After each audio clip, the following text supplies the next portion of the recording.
Might be good to move to the next slide and just talk about, because this is one of those things that comes up regularly, is how are these folks vetted?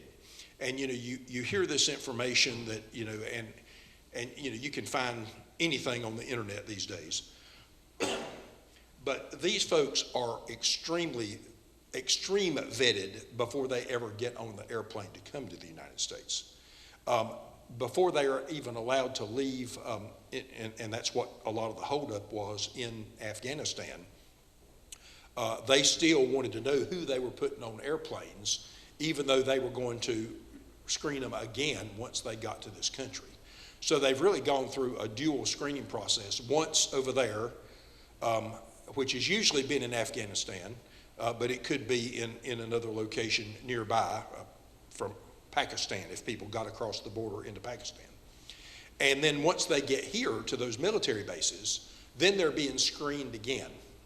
And I was telling Carlos last night, and Diane, I had the opportunity, last week I got called down to the governor's office in South Carolina, and I'm not used to visiting with the governor, but the governor of South Carolina, who is extremely conservative, in an extremely conservative state. Matter of fact, that'd be our cousins would be Texas, kind of in the same realm politically, and he wanted to talk about these SIVs that we might be bringing to South Carolina, and who were we bringing into his state.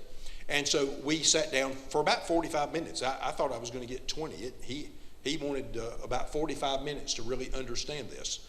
But we talked about the fact that these folks have to show proof of employment. They have to have a letter of recommendation. And that is generally from a flag officer in the United States military. So, a general has to sign off that, yes, this person actually worked for us in this location, to make sure that we're bringing over the right people along the way. Evidence of their Afghan nationality, so we want to, again, know who they are.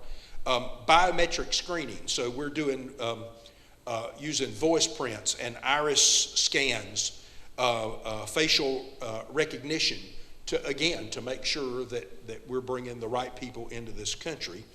And biographical screening, so they're actually sitting down and being interviewed by professionals that say, now you said you were here for these 3 years, so now did you know so-and-so?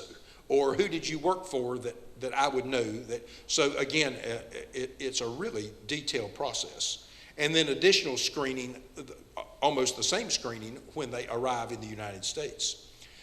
They also get vaccinated for COVID before they're leaving at least these military bases, and may have gotten the vaccine over there, because again, that's one of the concerns that we've all had, to make sure that we're keeping ourselves safe along the way also.